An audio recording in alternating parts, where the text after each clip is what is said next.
Guten Morgen, meine Damen und Herren. Ich begrüße Sie zur diesjährigen Bilanzpressekonferenz von Trumpf für das abgelaufene Geschäftsjahr 2022/23. Wir freuen uns, dass Sie unserer Einladung hierher nach Ditzingen gefolgt sind bzw. uns jetzt im Stream zuschauen. Es gibt zwei neue Gesichter auf dem Podium, zum einen von Ihnen aus gesehen rechts außen und einmal in der Mitte. Dr. Berthold Schmidt, unser neuer CTO in der Nachfolge von Dr. Peter Leibinger, der seit 1. Juli den Vorsitz des Aufsichtsrates innehat, beziehungsweise Herr Dr. Hagen Ziemer als neuer CEO unserer Lasertechnik in der Nachfolge von Dr. Christian Schmitz. Sie hören nun wie gewohnt, alles wie gehabt, zunächst das Statement von Frau Dr. Leibinger, Herr Kammöller, und anschließend haben wir genügend Zeit für Ihre Fragen eingeplant. Guten Morgen, meine Damen und Herren. Auch ich möchte Sie herzlich zu unserer diesjährigen Bilanzpressekonferenz im Jahr des 100. Jubiläums von Trumpf, das wir unter anderem mit einem Megalaser Anfang August begangen haben, den Sie im Hintergrund sehen, begrüßen. Wenn man so will, die Symbolisierung einer kilometerlangen Geburtstagskerze und vielleicht auch eine Reminiszenz an das Licht der Aufklärung und die Rationalität in mitunter dunklen weltpolitischen Zeiten.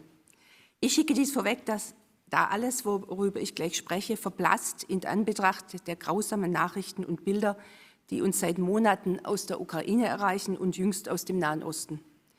Ich habe es bereits andernorts ausgedrückt, Deutschlands Platz muss jetzt sehr deutlich an der Seite Israels sein.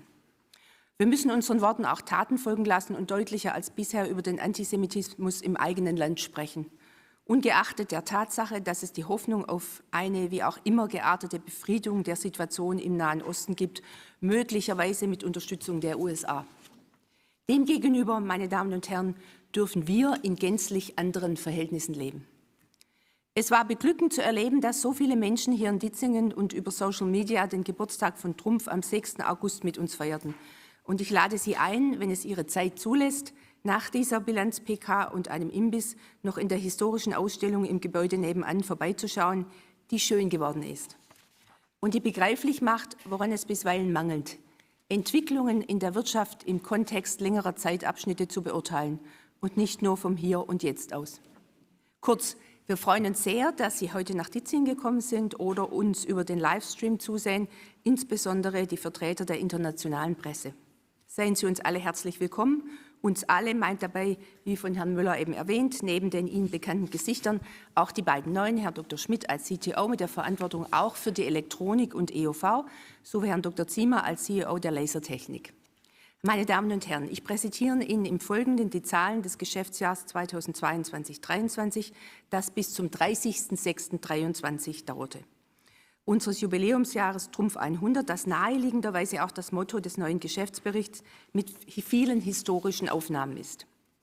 Wenn ich Ihnen im Folgenden gute bis sehr gute Zahlen nennen darf, dann geschieht dies nicht ohne eine gewisse Freude und Genugtuung unseren über 8.400 Mitarbeiterinnen und Mitarbeitern, aber auch unseren treuen Kunden und Partnern überall auf der Welt zum Ende dieses Jubiläumsjahres nicht nur mit warmen Worten, sondern harten Zahlen danken zu dürfen. Und das ohne die vor uns und vielen anderen liegenden konjunkturellen Herausforderungen zu negieren, auf die ich am Ende eingehen werde. Diese Herausforderungen sind, das nehme ich vorweg, groß. Man könnte auch sagen, ein Geschäftsjahr wie 2022/23 werden wir im laufenden wie auch im nächsten Jahr aller Wahrscheinlichkeit nach nicht erleben, wenn wir auf den Auftragseingang seit Frühsommer und die generellen Konjunkturerwartungen der Wirtschaftsforschungsinstitute und Verbände, aber auch unsere eigenen Prognosen blicken, die sehr spezifisch einzelne Produktsegmente abbilden. Damit komme ich zunächst zum Umsatz sowie der vorwegnehmenden Aussage, dass es Trumpf gelungen ist, den höchsten Umsatz in der 100-jährigen Unternehmensgeschichte zu erreichen, wofür es einen klar zu benennenden Grund gibt. Die stark wieder anziehende Konjunktur nach Corona sowie das Abarbeiten von Aufträgen aus dem Vorjahr, die aufgrund der weltweit angespannten Lieferketten sprichwörtlich liegen geblieben waren. Der Ukraine-Krieg hatte darauf nur geringen Einfluss, anders als beispielsweise in der gas- und stromabhängigen Grundstoffindustrie. So verzeichnete die Trumpf-Gruppe mit über 80 Tochtergesellschaften weltweit ein Umsatzwachstum von 27% gegenüber Vorjahr. Konkret beziffert lag der Trumpf-Umsatz bei 5,4 Milliarden Euro.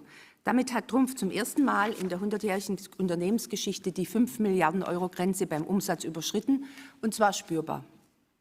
Der positive Trend beim Umsatz wird bei der heutigen Vorlage unserer Bilanz allerdings getrübt durch den eben bereits erwähnten Rückgang an neuen Aufträgen seit dem Frühjahr, was sich im Auftragseingang des heute präsentierten Geschäftsjahres bis 30. Juni bereits bemerkbar macht.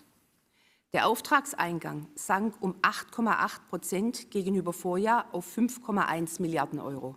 Und ich füge an, der auch gute Auftragsbestand, den wir infolge steigender Umsätze aus dem alten in das neue Geschäftsjahr ab 1. Juli herüberretten konnten, bedarf neuer Wachstumsimpulse in den nächsten Monaten. Kommen wir nach Gruppenumsatz und Auftragseingang nun kurz zu einer Betrachtung unserer Geschäftsbereiche und Geschäftsfelder. Der Umsatz unseres größten Geschäftsbereiches Werkzeugmaschinen stieg sehr erfreulich um 32,8% auf 3 Milliarden Euro. Dieser signifikante Zuwachs beim Umsatz war neben dem Anziehen der Nachfrage insbesondere auf die Behebung der Probleme in der Lieferkette zurückzuführen, die zu Lieferverzögerungen im Vorjahr geführt hatten. Wir hatten demzufolge, wie anfangs erwähnt, einen hohen Auftragsbestand, den wir abarbeiten konnten. Hinzu kam der Erfolg bei unseren Smart Factory-Lösungen und mit neuen Einstiegsprodukten. Damit übertraf der Geschäftsbereich Werkzeugmaschinen das erwartete Wachstum aus unserer Planung sehr deutlich. Auch beim Geschäftsbereich Lasertechnik wurde der prognostizierte Umsatz mit 2,1 Milliarden Euro übertroffen. Das entspricht einem Zuwachs von 28% im Vergleich zum Vorjahr. Die Lasertechnik profitierte dabei vom weiterhin starken Wachstum im Elektronikgeschäft sowie im Bereich Elektromobilität und natürlich unserem EOV-Geschäft, das wir aufgrund seiner Größe einzeln ausweisen. Diese beiden erfolgreichen Geschäftsfelder liegen, wie gesagt, seit 1. Juli 2023 in der operativen Verantwortung von Herrn Dr. Schmidt, den man damit aus gutem Grund als Halbleitervorstand von Trumpf bezeichnen kann, neben seiner Rolle als CTO. Gestatten Sie mir einen kurzen Blick auf die Zahlen. Die bei Trumpf Hüttinger in Freiburg und Warschau ansässige Elektroniksparte wuchs auf einen Umsatz von 546 Millionen Euro, was einem Plus zum Vorjahr von sagenhaften 58% entspricht. Neben der Elektronik möchte ich auch das hier in Ditzingen ansässige Geschäftsfeld EOV erwähnen, also die Hochleistungslaser für unseren Kunden ASML. Dieser liefert die Anlagen für die weltweite Chipproduktion, unter anderem an die 3 größten Chiphersteller global, die derzeit nicht zuletzt im Zusammenhang mit der Ansiedlung in den USA, Europa und Deutschland in aller Munde sind: TSMC, Samsung und Intel. Getrieben von den starken Zuwächsen im Auftragseingang des Vorjahrs stieg der Umsatz im aktuellen Geschäftsjahr bei EOV um 22,2% auf 971 Millionen Euro, Vorjahr 795 Millionen Euro. Die ambitionierte Umsatzprognose konnte damit erreicht werden. Wäre EOV ein Einländermarkt, belegte dieses Geschäftsfeld unter allen Trumpfmärkten global den ersten Rang, noch vor den USA. Sie sehen daran, wie wichtig dieses Geschäftsfeld für uns ist, wissenschaftlich, technologisch, aber auch betriebswirtschaftlich. Meine Damen und Herren, kommen wir mit diesem Vergleich von EOV mit den USA nun nahtlos zum Umsatz nach Regionen. Beginnen wir mit dem bereits erwähnten erfolgsreichsten Ländermarkt bzw. der Region. Die amerikanischen Märkte insgesamt blicken auf ein erfolgreiches Geschäftsjahr zurück. In den USA konnten wir unser starkes Wachstum aus dem Vorjahr fortsetzen. Der Umsatz stieg um 39% auf 899 Millionen Euro.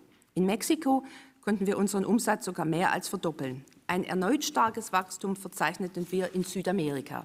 Im größten Markt Brasilien legte der Umsatz um 60% zu. In unserem Heimatmarkt Deutschland konnten wir unseren Umsatz im abgelaufenen Geschäftsjahr ebenfalls deutlich steigern. Dieser erhöhte sich um 32% auf 779 Millionen Euro nach 589 Millionen Euro im Vorjahr. Nach dem eher verhaltenen Wachstum im Vorjahr ist diese Entwicklung sehr erfreulich. Die Wachstumsrate lag über dem Gruppendurchschnitt.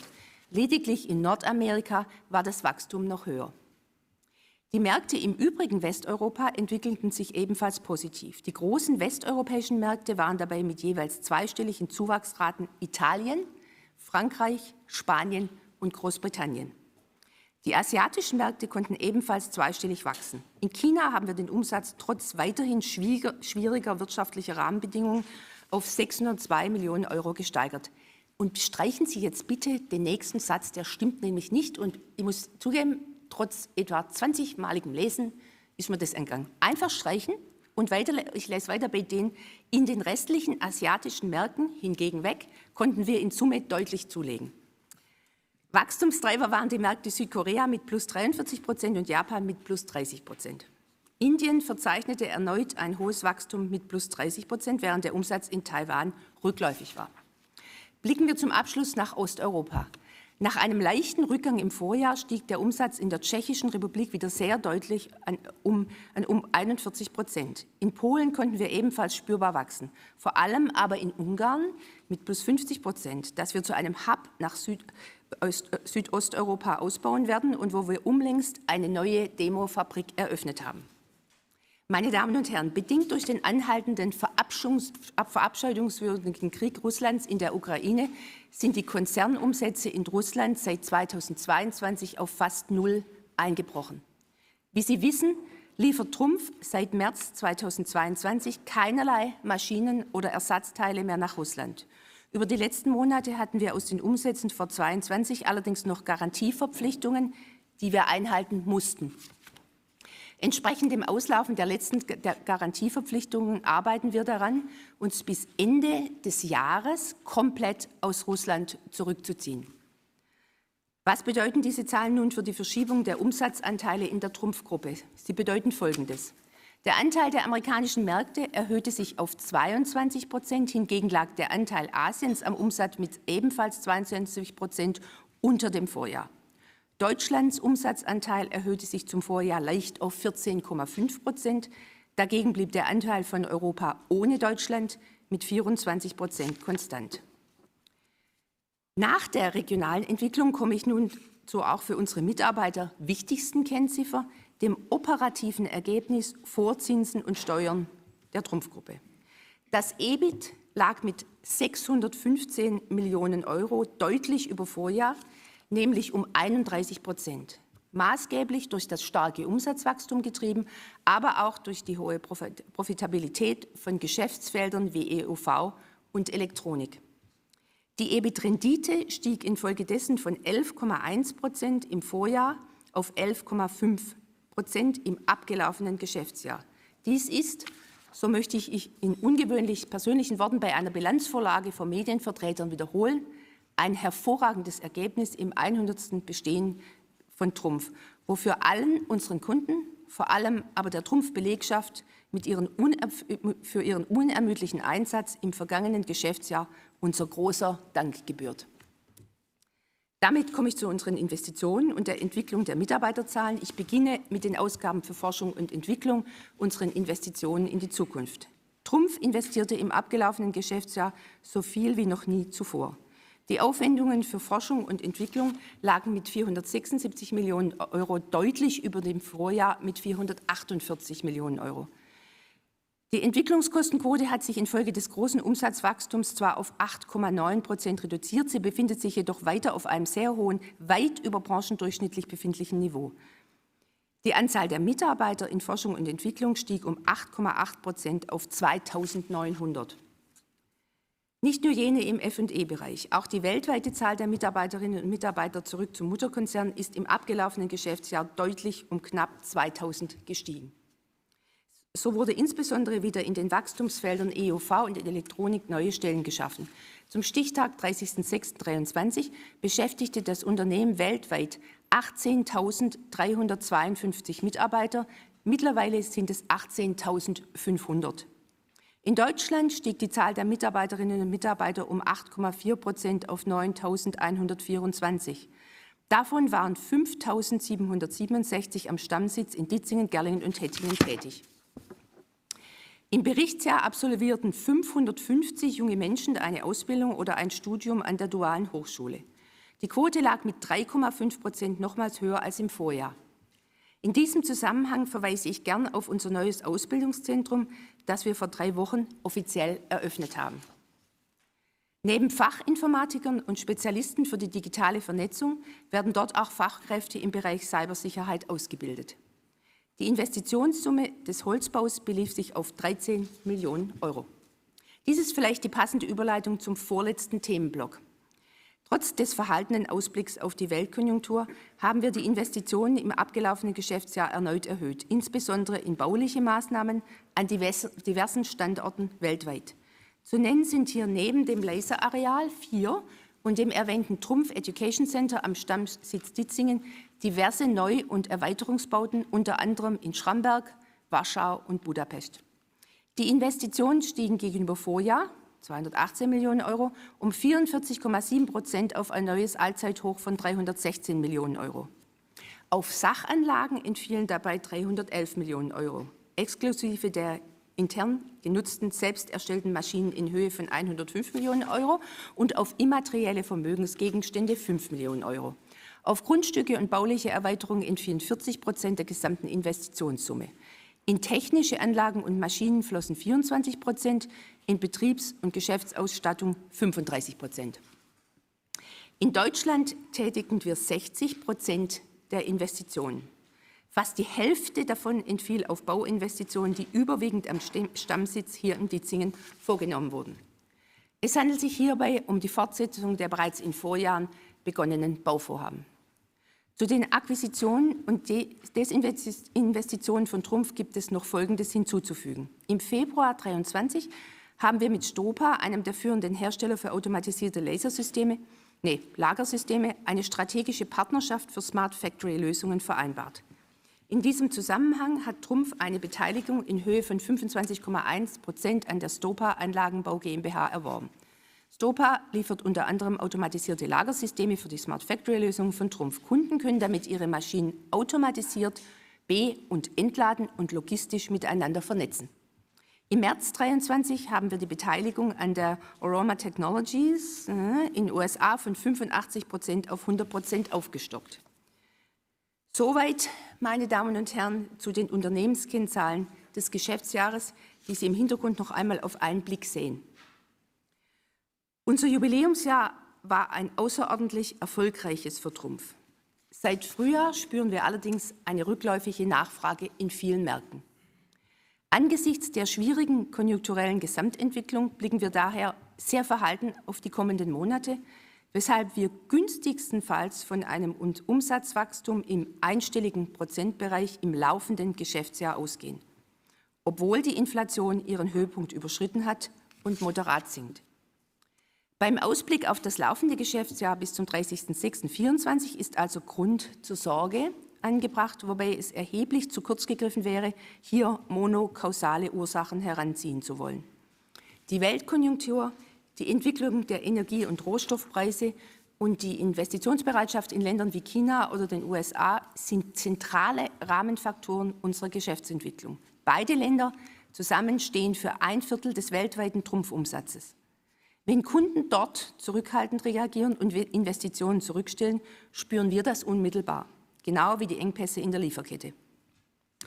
Gleichwohl ist es kein Geheimnis, dass Deutschland aktuell Schlusslicht in Europa beim Wachstum ist, wie aus der jüngsten Konjunkturprognose der EU-Kommission hervorgeht, wo man heuer von einem Schrumpfen der Wirtschaftsleistung in Deutschland und dann 2024 nur von einem marginalen Wachstum ausgeht.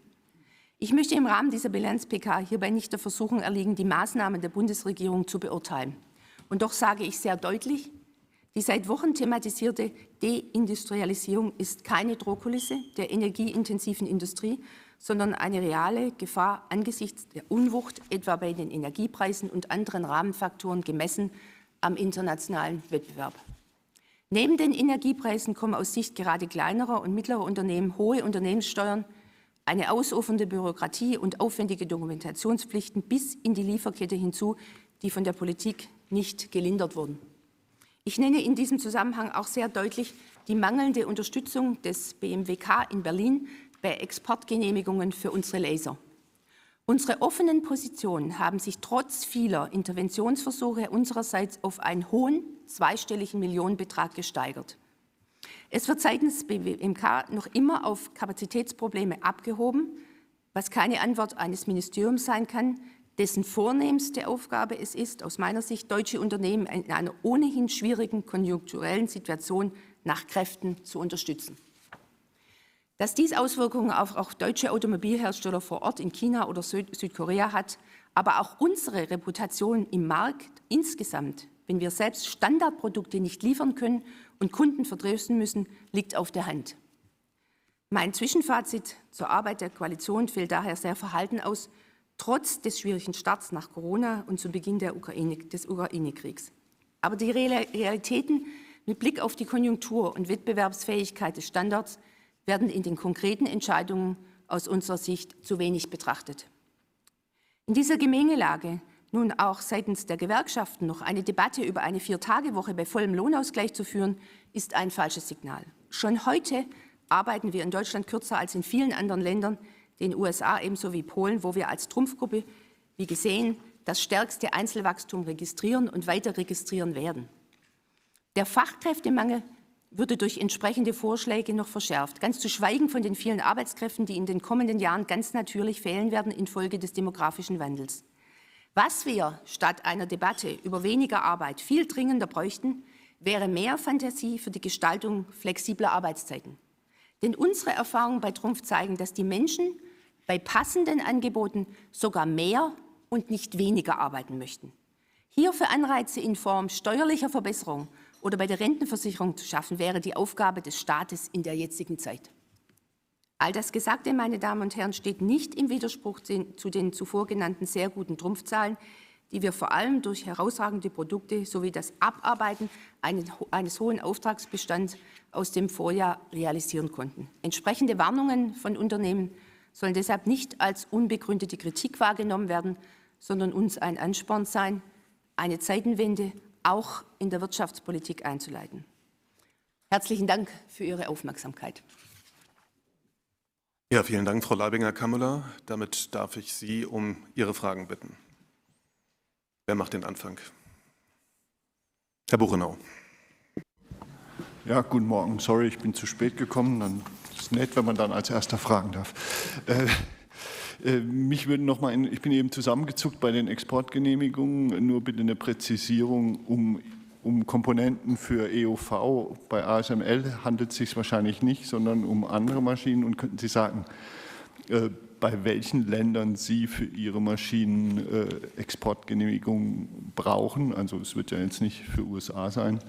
Das würde mich schon interessieren und in dem Zusammenhang, es kann sein, dass ich jetzt ein bisschen schnell drüber gelesen habe, aber wie entwickelt sich konkret das China-Geschäft?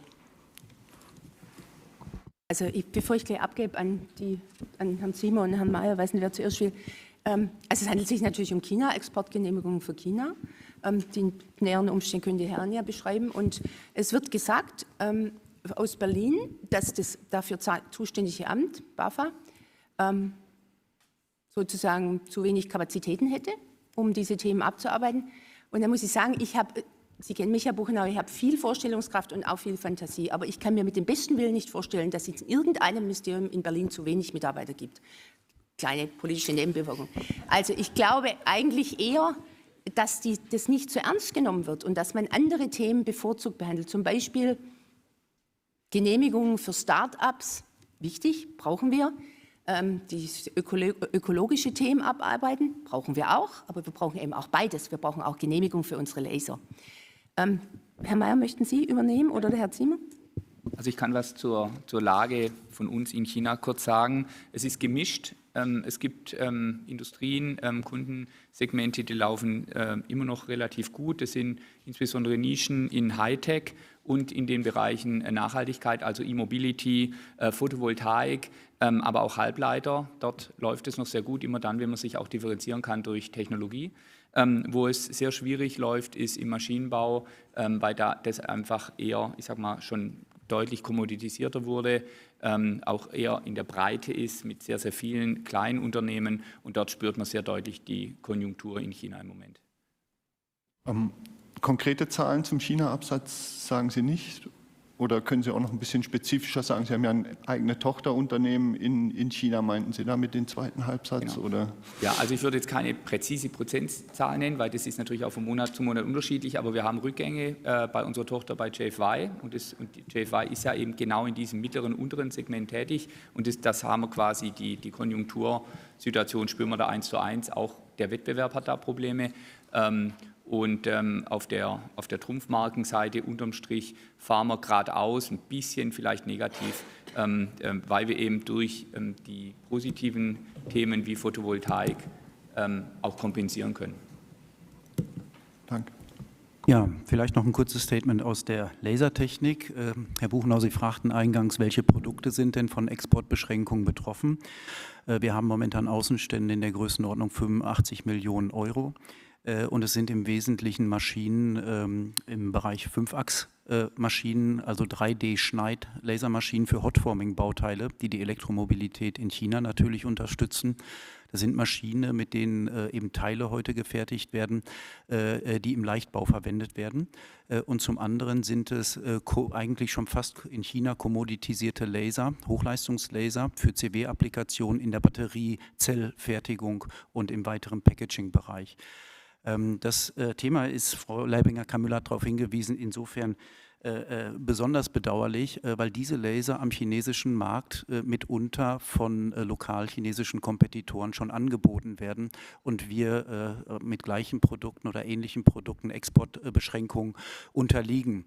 Warum können wir dennoch erfolgreich eigentlich nach China exportieren?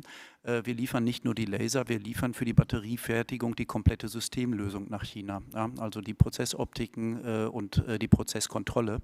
Und da haben wir noch technologische Vorsprünge, die es in dem Land noch nicht gibt. Also da wäre eine Änderung wünschenswert. Ihre Frage zu beantworten, die Lasertechnik hat eine deutlich höhere Abhängigkeit vom chinesischen Markt in der Größenordnung 35-40%. Im Laserkerngeschäft. Nur kurz, China insgesamt ist leicht rückläufig, der Umsatz dann, auch wenn Sie nicht absolut. Okay. Herr Schmidt, bitte. Ja, guten Morgen. Ich weiß nicht, ob Sie die Zahl schon publiziert haben, deshalb wollte ich einfach nachfragen. Es gab ja einen Rekordumsatz, einen hohen Gewinn. Wie hat sich die Prämie für die Mitarbeiter entwickelt? Und eine andere Frage, ein Thema, das Sie jetzt vorher nicht angesprochen haben, aber vor kurzem beim Kollegen Buchenau im Interview, da ging es um Überlegungen zu Ihrer Nachfolge. Können Sie da ein bisschen was Konkreteres sagen? Also erstmal das Einfachere, die Prämie für die Mitarbeiter, Herr Maaßen? Für die Mitarbeiter im Tarifbereich 3.750 €. Das ist die höchste Prämie, die Trumpf je ausgezahlt hat. Das liegt zum einen daran, dass wir so ein tolles Jahr hatten, zum zweiten daran, dass wir den Sockelbetrag angehoben haben von 1.500 auf 2.000 € und zum dritten daran, dass wir im vergangenen Jahr mit dem Betriebsrat darüber verhandelt haben, dass wir auf den Value-Add, den Wertbeitrag umsteigen von der Umsatzrendite. Wir haben damit, und ich finde, das ist auch ein sehr schönes Signal, eine Kennziffer für alle Mitarbeiterinnen und Mitarbeiter von Trumpf, egal ob es der Vorstand ist oder der Mitarbeiter, der in der Produktion tätig ist. Okay, zum Zweiten, also bin ich jetzt nicht gewillt, mehr zu sagen, aber ich kann es ja vielleicht ein bisschen in anderen Worten sagen. Also mein Vater ist ja aus dem operativen Geschäft mit 75 ausgestiegen, was schon spät war. Können wir schon sagen, oder? Also und ich bin jetzt 63 und ich kann sagen, ich werde nicht bis 75 hier bleiben. Ja, und es gibt genaue Vorstellungen, ziemlich genaue Vorstellungen, wann ich den Vorsitz an jemand anderen übergeben werde. Und an die gedenke ich mich auch zu halten. Herr Schmidt, sorry, aber das muss lange.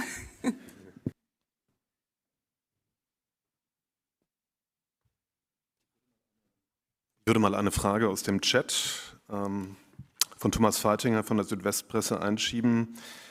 Sicherlich an Berthold Schmidt gerichtet. Wie geht es mit dem Laserdioden-Standort Ulm weiter? Ist der Standort auch von Umsatzrückgängen betroffen? Und wie wird sich dies auf den geplanten Ausbau auswirken?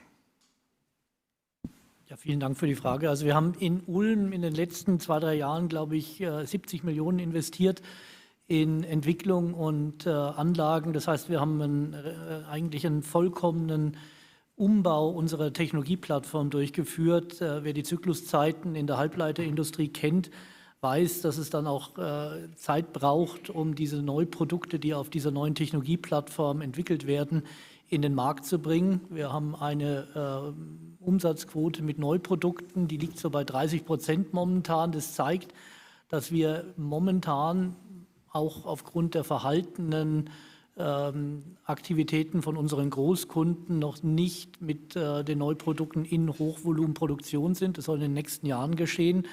Aber dadurch geht Ulm gerade durch würde ich so mal sagen, durch eine Stagnation im Umsatz. Und wir erwarten in den nächsten Jahren, dass wir hier Umsatzwachstum von 20-30% wieder erreichen werden. Mit Herrn Kempf. Ebenfalls schönen guten Morgen. Mich würde interessieren, Sie sagten, zum einen gibt es eine Zurückhaltung der Kunden, was ja bei den Zinssätzen ja kein Wunder ist. Beobachten Sie denn auch eine regionale Veränderung bei den Investitionen auch Ihrer deutschen Kunden? Also wenn Sie investieren oder wenn Sie Investitionen planen, sind das immer noch Investitionen, die Sie in Deutschland planen, oder beobachten Sie verstärkte Verlagerungstendenzen, und wenn ja, wohin? Ich glaube, klären Sie weiter einmal, aber nachdem der deutsche Markt ja nun wirklich stabil ist, kann man auch sagen, dass die meisten Investitionen hier stattfinden. Oder müssen Sie mich korrigieren? Machen Sie es gern. Nee, also es ist ja so, also wenn man auf die Werkzeuge, ich glaube, wir haben ja sehr verschiedene Produktsegmente und das ist überall ein bisschen unterschiedlich. Man kann aber sagen, bei den Werkzeugmaschinen, dem größten Segment, dass wir natürlich viele kleinere Firmen als Kunden haben. Das sind ja kleine Mittelständler und die sind noch relativ lokal, weil Blechfertigung ist ja sehr lokal, weil wenn man das Blech dann weiter schippert an die Endkunden, dann sind es hohe Logistikaufwände. Deswegen ist es typischerweise so, dass Blechgeschäft eher lokal stattfindet und insofern werden unsere deutschen Kunden auch tendenziell eher lokaler investieren und das sehen wir auch. Deutschland läuft tatsächlich bei uns im Werkzeugmaschinenbereich erstaunlich gut. Wir haben praktisch, sind wir voll auf Planniveau und das ist sogar ein Wachstum gegenüber Vorjahr im Auftragseingang, was uns selber überrascht ein Stück weit. Wenn man überlegt, wo wird investiert, da sehen wir natürlich im Moment schon das Thema USA ganz stark, aber das sind eben US-Kunden. Und vielleicht noch ein weiterer Kommentar, ich finde es ganz spannend, und zwar Thema Subventionspolitik. Wir haben in Europa einige Länder, die sehr stark subventionsgetrieben sind durch EU-Subventionen. Und wenn diese Subventionen dann mal für eine gewisse Zeit nicht kommen, dann sehen wir das sofort am Auftragseingang und wieder umgekehrt. Und da Deutschland typischerweise eher weniger subventionsgetrieben ist, sind wir da witzigerweise eher stabil. In Südeuropa, Italien, Spanien und Osteuropa, das traditionell stark subventionsgetrieben ist, haben wir den größten Einbruch, weil im Moment keine Subventionen laufen. Sieht man die künstliche Verschiebung, die da auch stattfindet. Ja, aus der LT vielleicht ein wichtiges Geschäft, was wir momentan betreiben. Das ist natürlich die Unterstützung der Elektromobilität. Ich hatte es eben schon kurz erwähnt. Da geht es im Wesentlichen um den Motorenbau, das Hairpin-Schweißen und die Batterieschweißtechnik. Und wenn ich Ihre Frage beantworten darf, Herr Kampf, wo finden die Investitionen statt? Around the globe, also weltweit, weil so ein Batteriekörper, wie wir alle wissen, natürlich schwer ist. Der wird nicht um den Globus transportiert. Das heißt, wir sehen in Europa, in den USA, in Amerika generell und natürlich auch stark in Asien wachsende Installationen von Batteriefabriken. Das heißt, die Investitionen finden tatsächlich global statt. Wenn wir aber über das Integratorengeschäft sprechen, also wo wird das Geld am Ende verdient, dann sitzen diese Integratoren heute überwiegend in China.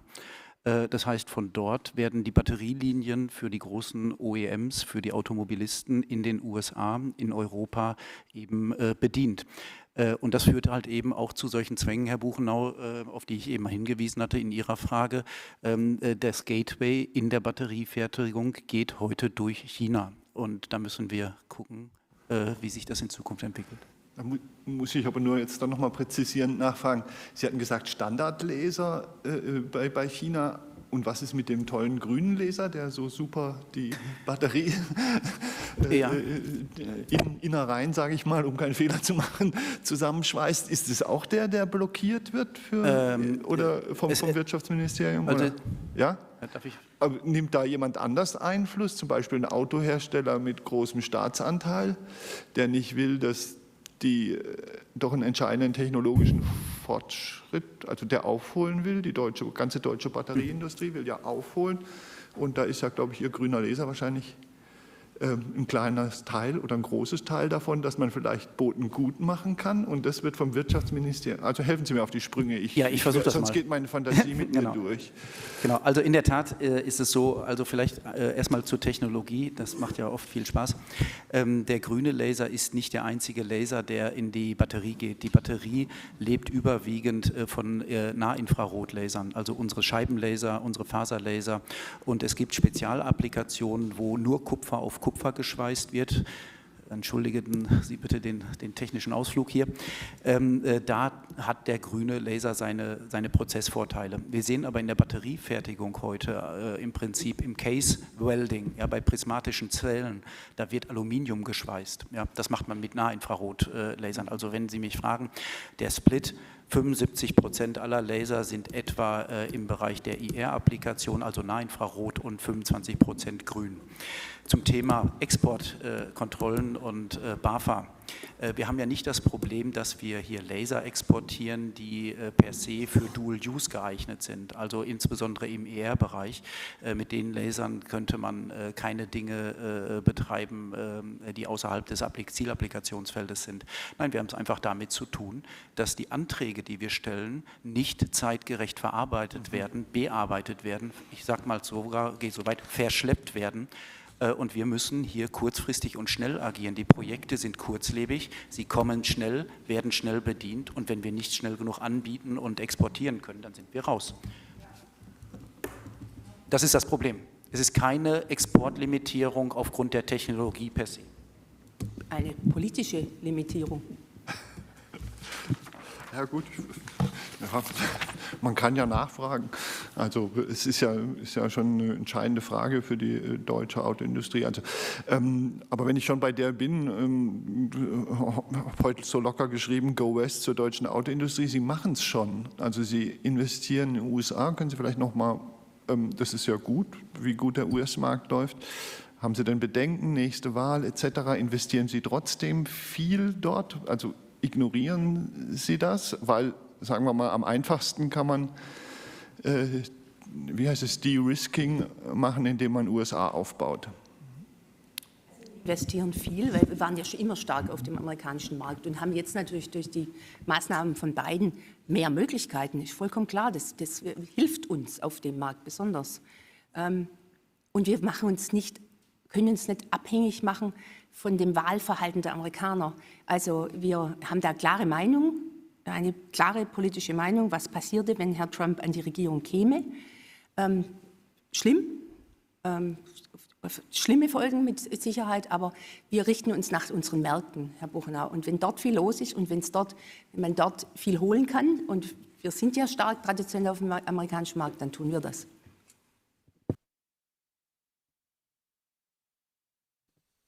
Herr Kempf, wurden Ihre Fragen beantwortet durch den kleinen Seitenausflug?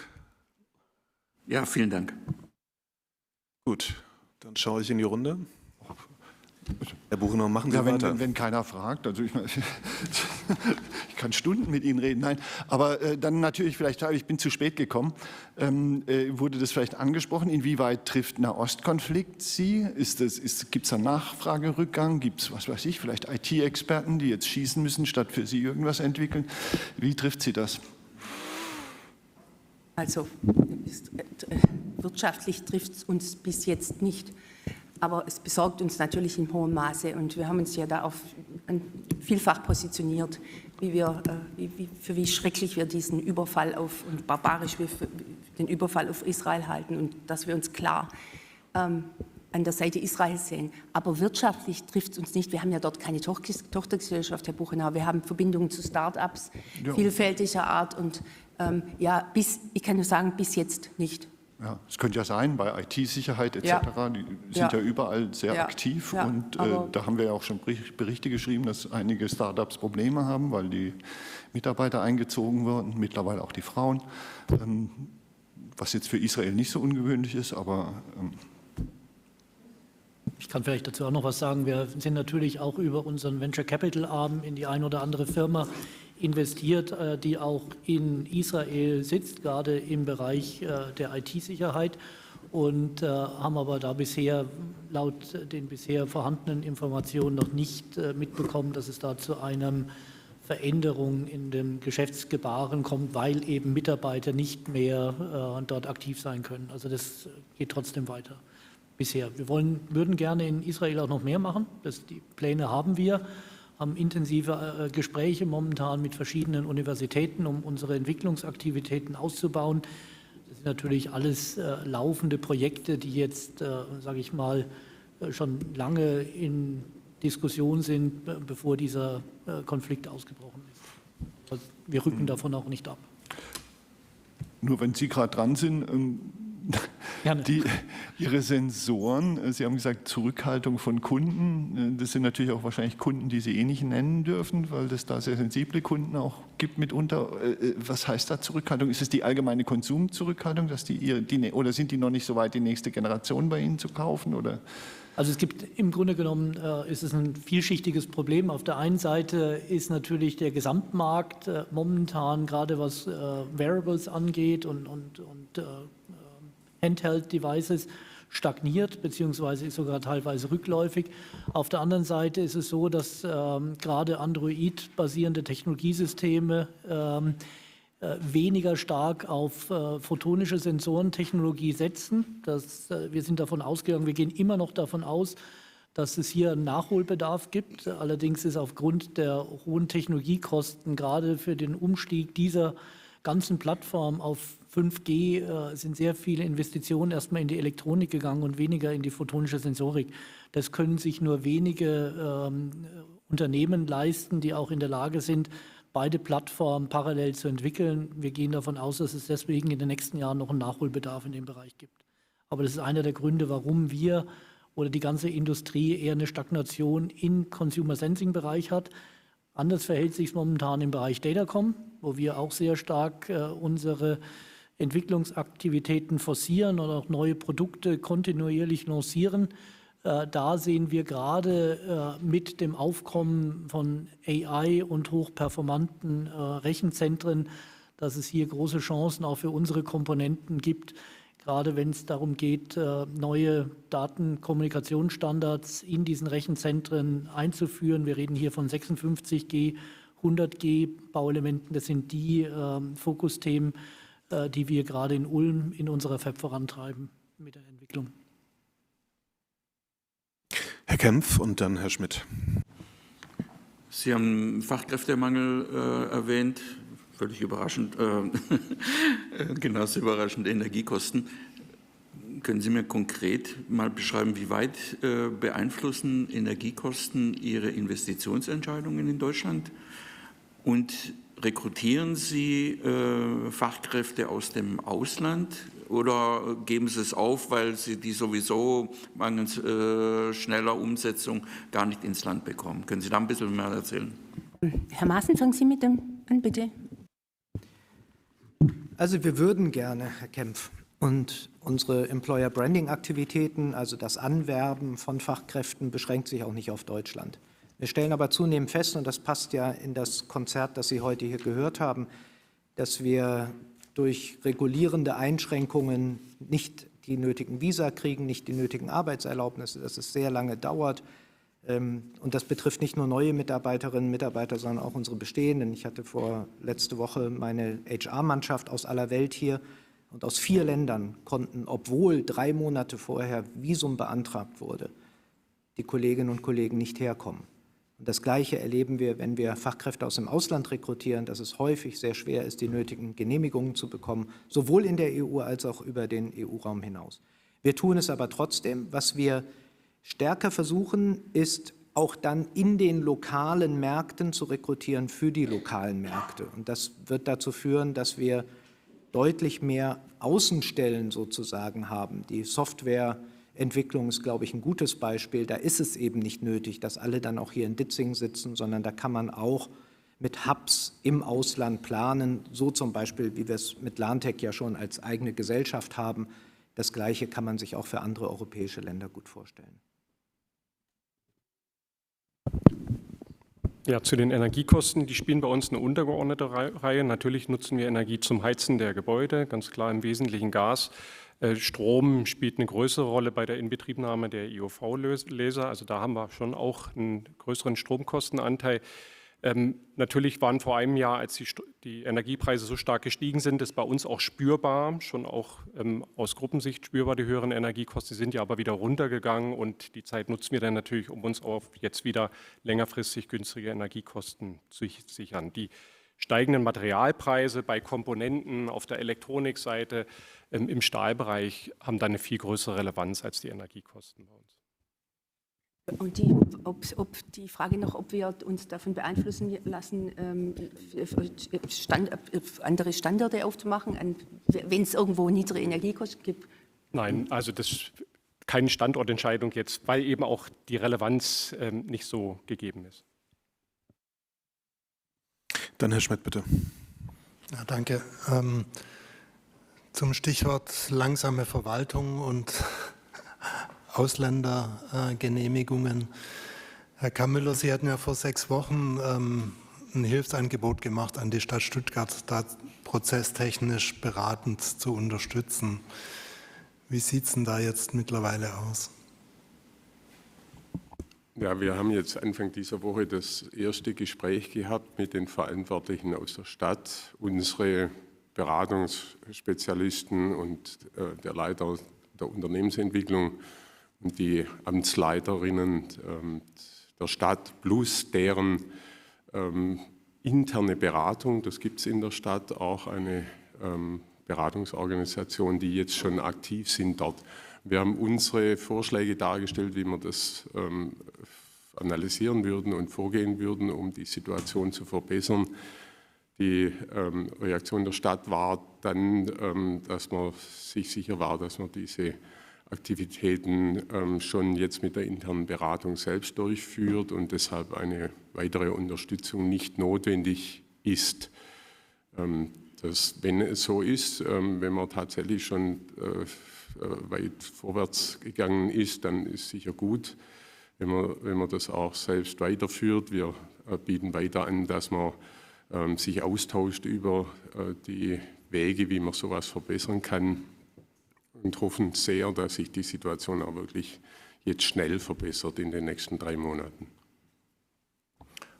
Um das nochmal ganz konkret zu fragen, also es gab genau ein Treffen sozusagen auf Fachebene, wo sich wirklich Consulter und Amtsleitung unterhalten haben und bei dem Treffen hat die Stadt gesagt, vielen Dank, aber brauchen wir nicht. Ja, die Überzeugung der Stadt war, dass die Vorgehensweise, wie wir sie vorgeschlagen haben, jetzt auch schon von der städtischen Beratung so durchgeführt wird und dass man deshalb auf dem richtigen Weg ist. Das Wort, dass man sich dadurch bestätigt fühlt. Und das können wir jetzt nicht beurteilen, ob das so ist. Wir können nur hoffen, dass es wirklich dann auch schnell Veränderungen gibt. Man müsste meinen Mann ins diplomatische Korps schicken, oder? Finden Sie nicht? Das stimmt, ja. Käme da sicher gut unter.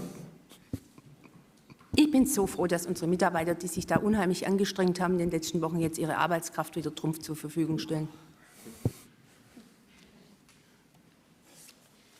Gut, dann würde ich eine Frage aus dem Chat einschieben. Oliver Schmale von der FAZ.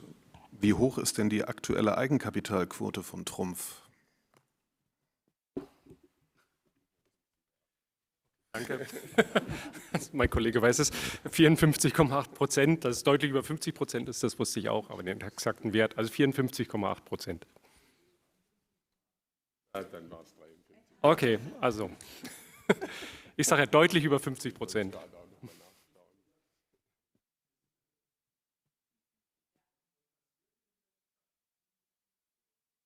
Nein, das Ergebnis ist natürlich dem Eigenkapital zugeflossen und das führt natürlich dann nochmal zu einer weiteren Verbesserung der Eigenkapitalquote. Gibt es weitere Fragen? Natürlich immer. Wer möchte vor mir? Ich möchte nicht drängeln.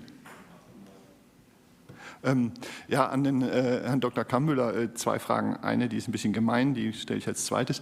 Und die erste wäre, Werkzeugmaschinen Deutschland stabil. Können Sie es noch ein bisschen ausführen? Ich weiß nicht, sind Sie noch dafür zuständig? Ich bin jetzt gerade, das macht er, dann sorry, dann kriegen Sie nur wieder die böse Frage, wie eben von dem Kollegen. Wenn Ihre Frau das nicht bis 75 machen will, gehen Sie dann im Gleichschritt voran oder wird es so scheibchenweise, wie das Peter Leibinger in Aufsichtsrat und Sie halten vielleicht dann noch die Fahne hoch, oder gibt es dann sozusagen vielleicht familiäre Planungen, die ein gemeinsames Vorgehen nahelegen würden? Will ich jetzt auch diplomatisch antworten? Ich habe ja gesagt, die Frage ist böse. Die Frage ist böse, sorry. Ehrlich, wie es ist. Wir haben ausgemacht, dass wir das gemeinsam dann auch beenden. Zum gleichen Zeitpunkt. Wir arbeiten jetzt in der Konstellation 17 Jahre. 18 Jahre, genau. Mhm. Und wir haben gestern das 4. Enkelkind bekommen. Also es gibt ja auch noch andere Interessen. Glückwunsch. Werkzeugmaschinen? Genau, zum Thema Werkzeugmaschinen in Deutschland. Es ist, also tatsächlich sind wir da sehr froh drüber, dass wir entgegen der Konjunktur in Deutschland gerade weiterhin auf Plan sind mit dem Auftragseingang. Wie erklären wir uns das? Zum einen, wir haben in den letzten 2-3 Jahren einiges an Neuheiten auf den Markt gebracht, die nochmal on top unseren Kunden helfen werden, auch selber effizienter zu werden, insbesondere in Richtung Fachkräftemangel, Stichwort Automatisierungslösungen, Stichwort Software, die die Produktion effizienter machen. Und ich glaube schon, dass gerade auch in konjunkturschwachen Zeiten einige Kunden in Deutschland trotzdem, ich sage mal, auch stark genug sind, aufgrund der guten Jahre davor, weiter auch zu investieren, weiter zu automatisieren, um dem Fachkräftemangel nach vorne hin zu begegnen. Und ich denke, wir sind da auch ein guter Partner, um das gemeinsam voranzubringen. Und unser Motto ist ja immer, wenn unsere Kunden erfolgreicher sind, dann sind wir erfolgreicher, weil wenn die mehr wachsen wie ihre Wettbewerber. Und für mich ist das auch ein bisschen Indikator, dass unsere Kunden in Deutschland erfolgreich sind. Das freut mich sehr. Nur kurz, also Sie denken nicht, dass es ein Strohfeuer ist, dass die schnell noch die Finanzierung durchgeschoben haben, weil sie gesehen haben, in welche Richtung es geht im Lauf des letzten Geschäftsjahres? Also ich bin definitiv nicht euphorisch nach vorne, das ist klar. Also wir sehen schon auch in der Pipeline und in der Diskussion, dass es dünner wird. Also die Konjunktur werden wir auch in Deutschland bei uns spüren, bei den Werkzeugmaschinen. Sie hatten ja gefragt, wie es bisher lief oder wie es bisher läuft. Und bisher läuft es gut. Nach vorne hin habe ich schon auch Sorge, da schließe ich mich einfach der Gesamtstimmung an. Ich bin gespannt, ob wir es schaffen, ich sage mal, das aufrechtzuerhalten jetzt über die nächsten Monate. Kann ich da mal kurz nachfassen? Kann es denn auch daran liegen, dass gerade die kleineren, die Mittelständler jetzt eine Investition vorziehen, weil sie zunehmend den Druck durch die ESG-Kriterien ihrer Banken spüren?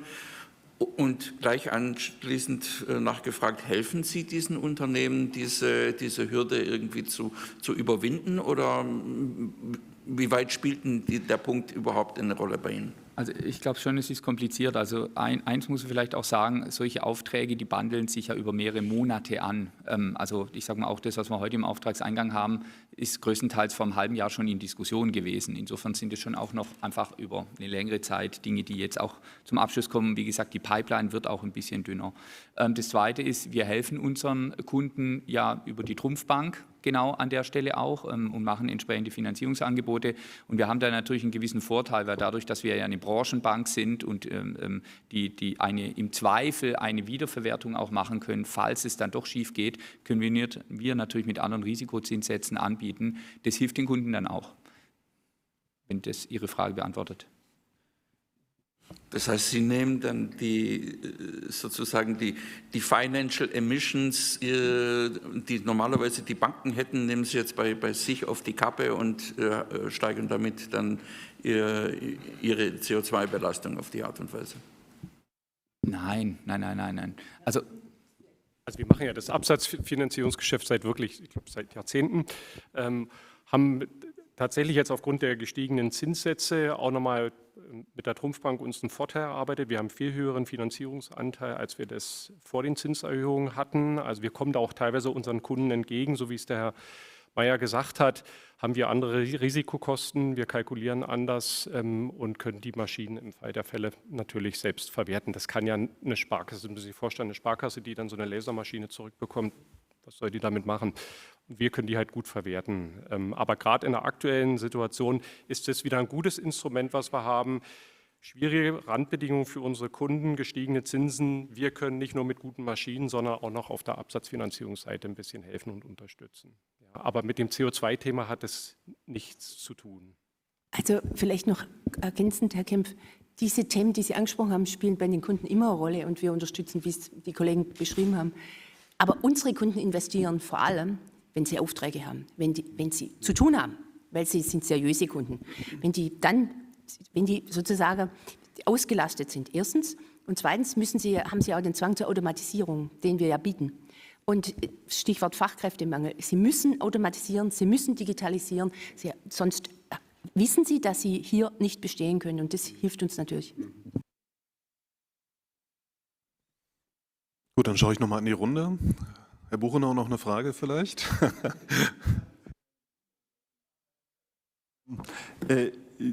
Stimmt es, dass Bosch Sie berät und wenn ja, wie läuft es beim Erreichen der CO2-Ziele? Ja, also Bosch hat uns beraten bei unserer Umweltstrategie. Das ist jetzt aber schon 3 Jahre her, oder noch länger sogar. Und wir sind dort sehr gut unterwegs, jetzt mit eigener, starker Mannschaft. Und wie groß ist die Mannschaft so bei Ihnen? Also die haben Sie ja wahrscheinlich parallel dann aufgebaut. Das sind jetzt, glaube ich, 4. 5? Sind bei meiner Frau. Okay.